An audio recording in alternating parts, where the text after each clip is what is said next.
Rodrigo, how's it going? Hey guys, how are you? Very good to see you. Ah, there you are. I like those headphones.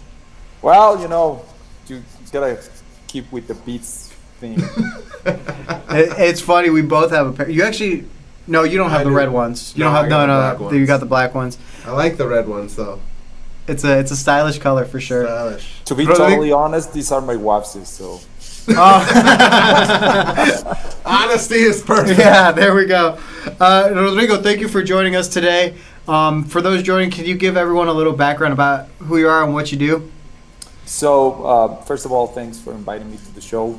I'm Rodrigo Fernández, and I'm the head of Major League Baseball in Latin America. I'm in charge of everything going down here, the commercial side, and also supporting some of the baseball operation stuff that Major League Baseball is doing in Latin America. That's awesome. What a great job, man. Yeah, I know. It is. It is. You totally. wake up every day with a smile? I'll say yes. What's something that maybe people don't know that is involved in your job that people might not know that it is involved in your job? Well, I think that one of the things that nobody figures out that it's going on down here is that baseball is actually big in most countries in Latin America until Venezuela and Colombia. But in Mexico in particular, there is this huge fan base that is following Major League Baseball and the local baseball leagues. And unfortunately, I can say, except from Adrian Gonzalez in the past 10 years, we haven't had like a star player in the league. And that has had consequences in Mexico with people not following different teams, just the very popular teams. But for the past 3 years, that has been changing. I'll say that's what is hidden in my job. So how big are players right now that are coming up, like Julio Urias and Luis Urias, players like that? How big are they for growing baseball, or for baseball fans in Mexico? I think both Urias are big opportunities right now, especially with Julio, because we Mexicans believe that we have a great pitching pedigree. So having a big name pitcher in a very popular team, I think will help us to confirm that idea. Who is the greatest Mexican player of all time? I'll say Fernando Valenzuela. Yeah. But we have had many guys. I mean, my favorite guy is Soria, because the guy has been pitching for, I think, 17 seasons now, and at a pretty high level.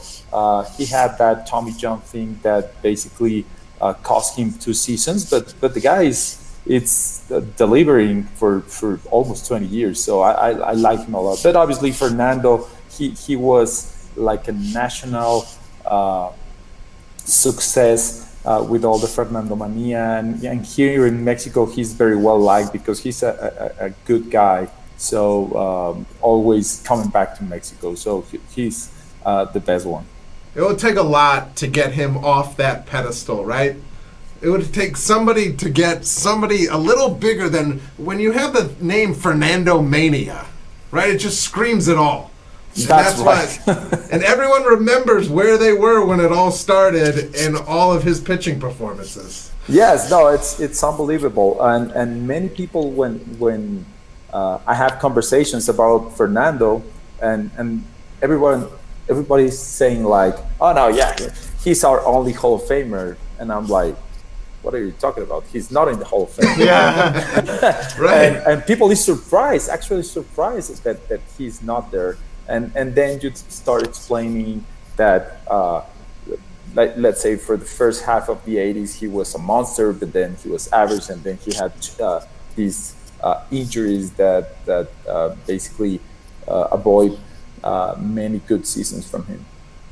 And it's interesting too because we talked to we talked to Miguel Gonzalez last season, and we asked him that question. We said how many Hall of Famers are how many Mexicans are in the Hall of Fame, Miguel goes, "Oh, Fernando for sure," and I think that's it. And we said, actually, no, Fernando's not in there. He's like, "What?" He was shocked. He was completely shocked that. And it's funny that you say that because a lot of people just kind of assume he's in the Hall of Fame. Of course, and it's a shame, because in such a big country like Mexico, we have over 130 million people down here, plus another 30 million in the U.S. And it's unbelievable that we don't have a single Hall of Famer, and there are many reasons for that, right? But I think hopefully in the next 10 to 15 years we can start developing talent that can deliver our first Hall of Fame. Does everybody know Fernando in Mexico? Similar to Clemente's its own different level, but everyone's got a Clemente story. But if you talk to every kid growing up and coming into baseball in Mexico, is Fernando, do they all know the name even though it's 35, 40 years ago? Yes, everyone knows El Toro Valenzuela. Everyone. It's incredible. And what's it like if he went to like a Mexico City, like a Mexico series, and he walks in? What's the crowd like for him 35, 40 years later? He always get like huge cheers and screams, and everyone just loves the guy. I mean, he's seen as this icon for baseball in Mexico. We had him last season on the Dodgers Padres series in Monterrey, and it was unbelievable. You touched on it, and I want to ask you about it. The Mexico series, how big are those for baseball in Mexico? When these MLB teams come and play in Mexico, in Monterrey? I mean, to us, it's like the best time of the year. Obviously, we were here in Mexico in the mid 90s, late 90s. In fact, Fernando and Teodoro Higuera pitched here in the mid 90s, and then there was this almost 20-year gap where no MLB baseball was played in Mexico, and people was really hungry to see the actual elite standard in baseball in the world, right? So first we had like spring training series in Mexico City. Obviously Mexico City is the biggest market, but we didn't have a stadium ready in the city until 2 months ago. And then in Monterrey, it was gonna be tough, because Monterrey is just a 45-minute flight from Houston. So everyone can go and watch an Astros game for a pretty accessible money spent, But we have had all sold-out crowds, and obviously it has positioned us as the top American league in Mexico. Is there a team is there an MLB team that is more followed by Mexicans in Mexico? I'll say the Yankees and the Dodgers are the top two follow teams. Obviously, it has to do with Fernando and that series in the early or late 70s, early 80s. But then you have many surprises down here. For example, the Cardinals in this past April series, there was, I'll say, 85% of the stadium Cardinals fans. Wow. And when I started trying to understand why, it was because Ozzie Smith was very popular here in Mexico, because we hear the backflips and this magician kind of baseball style, and it was surprising. And then you have Toronto. I think people between 30 and 40, they just like the maple leaf hat, and then they were affected by those two World Series championships in the 90s, and it was surprising. And then obviously you have all the teams that are close to a Mexican influence. It goes for Chicago, all the Texas teams, San Diego. So it's not as we are just one team country followers. Sure. What are you guys trying to do for those series? Because they're kind of like the Super Bowl. It's just like this special weekend, and these two teams come to Mexico, but what do you guys try to do to show the fans as well as the teams Mexico, like, this is what we're all about, and how much fun that is to plan a weekend like that. I'm sure it's stressful, but in the end, I'm sure it's fun as well. Yeah, well, last year we had a huge fan fest. Over 230,000 people attended that fan fest. Wow. This year we decided to put all of our efforts on different marketing strategies. And just as you said, I think for the players, when they arrive to Mexico, it's like, it's AA, AAA stadium. It's gonna be cool, but nothing special. And when they get to the clubhouse and see everything, they're like, oh, this is different. And when they arrive to the hotel and we throw a party and there's a lot of media, so they start to see how big this is for us, and they start to get into that mood of, oh, this is important. And I was told by some of the Cincinnati players that they were really in connection with the people and saying like, hey, these guys are paying a lot of money to be here. Let's give them a good effort. So there's this compromise between players and fans. So that's from the team's standpoint. And then from our marketing initiatives here in Mexico, just as you said, I don't want to compare it to a Super Bowl, but it's like the biggest baseball event of the year in Mexico. And people is really, really excited. And we have been promoting our games. I think obviously this is a year-long effort, but we have been doing marketing campaigns for 3 years.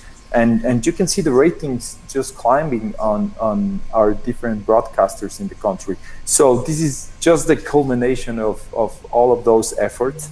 And fans are really, really happy because we're putting an MLB show down here in Mexico, but with a little spice from our Mexico office.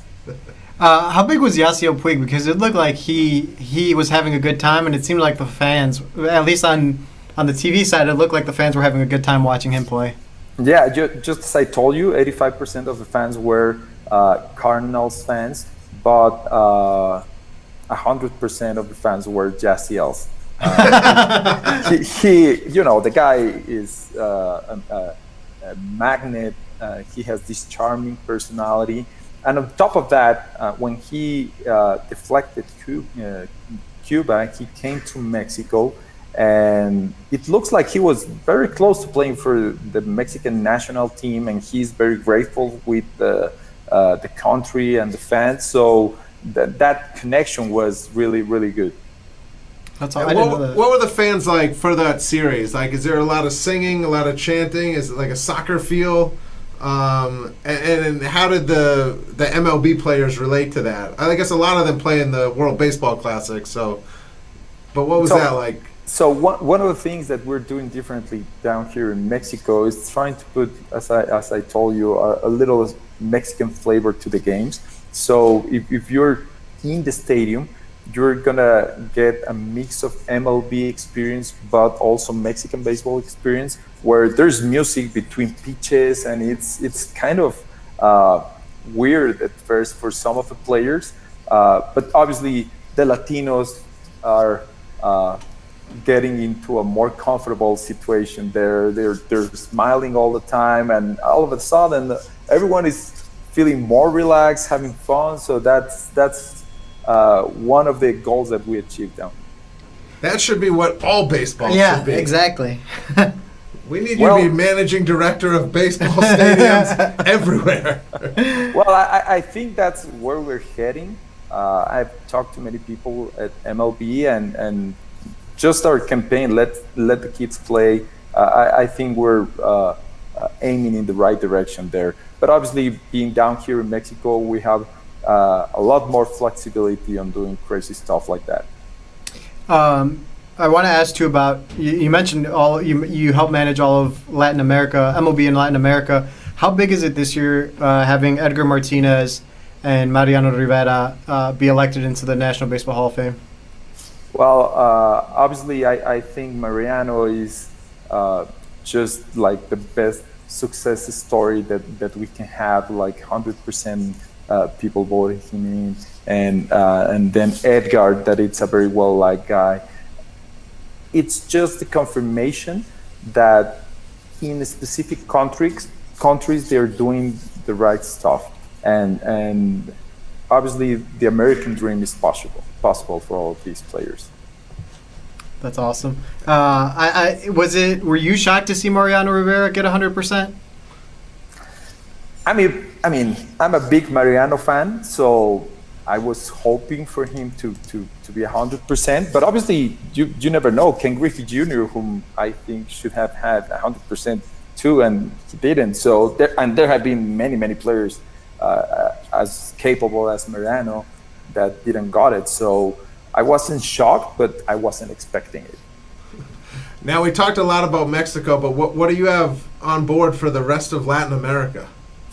Well, I think that they're pretty well-established countries. You have obviously the DR, Puerto Rico, and Panama as stalwarts of baseball in Latin America. You have some Caribbean islands where baseball is being played, but then you see at Colombia, and there is a big opportunity, and we have some upcoming players through minor leagues, and we have Teran, obviously. So I think there's a huge opportunity for baseball in Colombia. Venezuela, well, we all know that we have great players, but there's not a lot of things we can do there. But then I think the market that everyone is salivating about, it's Brazil, right? You have 230 million people down there, and even though it's a soccer-centric country, much like Mexico, well, all of a sudden you have the Ian Gomez of the world playing in MLB, and people following him and the sport in Brazil. So there's gonna be a plan for Brazil in place to start pushing our brand and pushing the sport down there. And then I like the possibilities that we have in Argentina and Chile, especially because the physical aptitudes of those countries are more what we will be looking like, really strong guys. You can see the Argentinians playing rugby and all that. So I think baseball will come very easily to them as well. We have a quick fan question. That someone wants to know, what's the photo behind you? So this is one of my favorite moments in baseball. I'm a big Derek Jeter fan. Let me put it here. And that's when he hit that game-winning hit when he retired. I think that was his last game. Awesome. Is that your favorite piece of baseball memorabilia? Well, yes, I'll say it's my favorite one. Yeah, and I wanted to ask you, going back to the other Latin American countries, you touched on Argentina and Chile. What specifically do you have to do to grow the game of baseball there? What's some of ideas that you want to try and implement to grow the game there? I think that first we have to have a steady, both a marketing plan so that people know what baseball is all about, because they kind of know, but it's not very clear to them. And then we gotta go through the grassroots, and much like in China, in China there's this big trend where people is playing baseball because they know they can get scholarships in the U.S. So either you play baseball or you get a scholarship, and you will have a better quality of life. And I think not only in Argentina and Chile, but in all of the Latin American countries, we can extrapolate that model as well. Do you think it just takes one player like a Jan Gomes or someone like that to kind of really spark the interest in those countries? Yes, I think that obviously Jan is a really good player. If we can get like a really superstar from Argentina or from Brazil, that will help a lot our case. And how many of these specialty series can we get a year? Do you have like a goal for like Mexico? We saw the ones in Puerto Rico. Like what other countries could we do these kind of weekend series? because they're so great. Yeah, well, obviously, I think the easiest country to do that is Mexico because it's very close, and the logistics of it wouldn't be as complicated as like going to Brazil, Puerto Rico. Again, it's an hour flight from Miami, so those are like the countries that I think are the easiest to do something. But then on spring training, you can go to Colombia. Obviously, the DR would be really nice to be there, in Panama. But again, it's all about the logistics. We don't want our players to be too much time on planes. The season is really tough on these guys, so the least that we can complicate the lives for them, it's the better. That's awesome. That's incredible. Of all these guys that you've met, I'm always fascinated by they all have just such incredible stories of making it to the big leagues, of where they came from, the hurdles that they had to get over. Do you have a favorite I know Fernando's your favorite player, but favorite story of a player making it? Well, this was told to me by Ismael Rocket Valdez, the guy that pitched for the Dodgers, and obviously he was like a pretty good prospect in the Mexican league, and you know how that worked. He wanted to go try himself in minor league. The team didn't let him, so basically with no money he took a bag and just went to the US, and he didn't have any money, so he slept for like 3 weeks in different places, and even 2 days he slept under a bridge. So that's how hungry he was to be there. And when he was telling me that story, I can see how fired up he was by that, and it was a pretty special moment. That's incredible. Wow, I had no idea that about him. That's amazing. Yeah, no, it'll be really nice for you guys to contact him, and he can tell the story better than I. Yeah. And lastly, you touched on Ismael Valdez and the story he went through, but how groundbreaking, obviously the relationship between Mexican players in the Mexican League. How important is this new relationship between MLB and the Mexican League? How big is that for Mexican players? I think it's really important for them because, as you all know or have heard about this new deal, our goal is not to receive 100 18-year-olds that they're not well developed and have no experience playing. We want to have a model closer to what we have with Japan, where we prefer to have 2 players a year, 3 players a year, but you're going to get the Otanis of the world or the Yu Darvishes, players that will actually have a huge impact in the game. And I think that's where the goal should be. There are a lot of things changing in the Mexican League.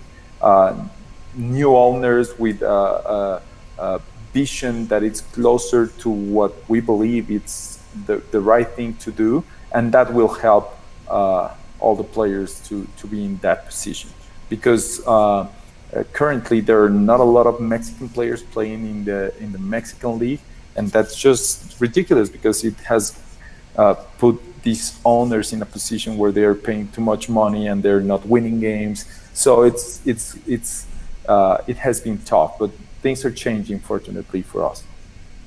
Yeah, I'm excited for the deal, and hopefully that can mean it's an easier pathway for the Mexican player to get to the majors, and hopefully with more Mexican players in the league, hopefully sooner rather than later, we'll get that Hall of Famer.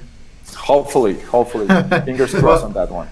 Well, Rodrigo, thank you for joining us. It was an absolute blast. I learned a lot too, especially that Ismael Valdez story. I had no idea. I know, incredible stories. Keep putting that Mexican flair, that Mexican spice on things.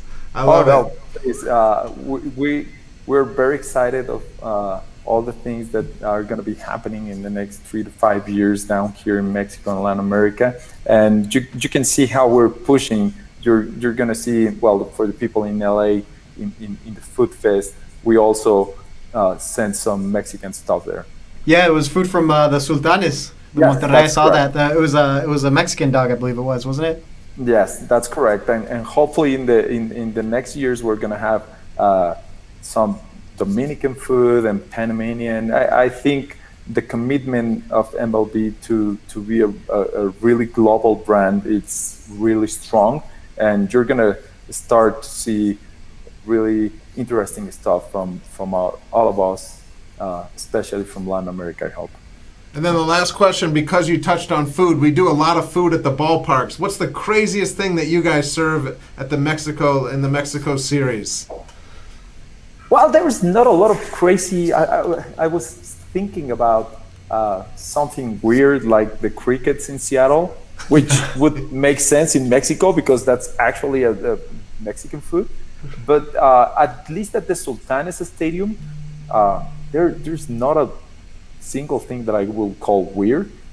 We have these huge hot dogs and ice cream and some other stuff. Well, one of the things that it's really cool that they have in the stadium, so on the bleachers on the top, they have what they call the grills. And it's basically a barbecue for you and your friends. So you get to the stadium and you're gonna have like 4 beers for every person, plus all the meat that you can eat. And Monterrey is well known for the quality of their meat. So 30 people in those grills are gonna be having a great time, and they have 17 of these. So it's a pretty nice concept down there, like having your own barbecue while you're watching baseball. I don't know if we have that in any. No. Sign me up. Yeah, I'm Sign ready me for up. that. Yeah, I'm there. For the next game. I think I've seen something similar at the Padres Stadium, but it's not quite as like your own barbecue. Yeah, no, they have the park in center field. Yeah, I was just there last week. They have the park at the park is called. So, but yeah, it's not like that in Monterrey. we need a barbecue party. Put it on La Vida. Yeah, let's do it. Whenever you want to come down, I'll take you there. Perfect. I appreciate it, Rodrigo. Thank you for joining us. No, it was a blast. Thank you very much, guys. Thank you. Have a great weekend. Good luck with everything. Adios. Adios.